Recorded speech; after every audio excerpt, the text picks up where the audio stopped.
In this video, we're going to go through the process to set up the read-only access via the launch stack or the CloudFormation method. So make sure you're logged into Amazon Web Services either as an IAM account or a root account that has administrative access.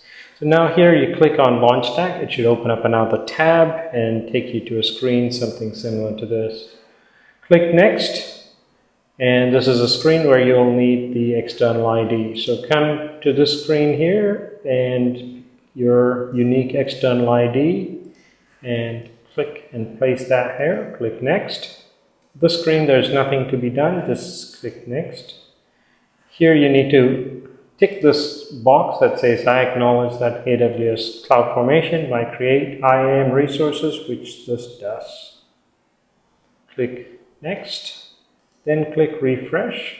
The status of creation takes usually somewhere between 30 seconds to 60 seconds. So just refresh to see the status. And when it changes from yellow to green, you know that it is done.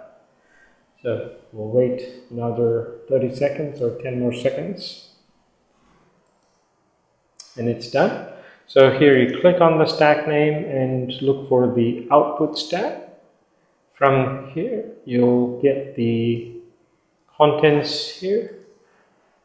Place that in this field here and give a name, a friendly name to know this particular account in your set of accounts. So we'll call this my account 1, for example. Click save. And that gives everything to run the discovery process. It should arrive at a screen similar to this, and this process here can take about 3 minutes. So just wait till this numbers here get updated. That normally takes about 3 minutes or less.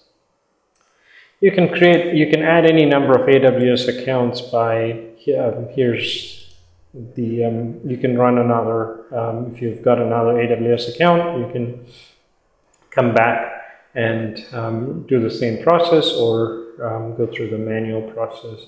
So we'll come back to accounts and we'll just wait for this numbers to be completed. We'll wait for the refresh for it. And it is complete.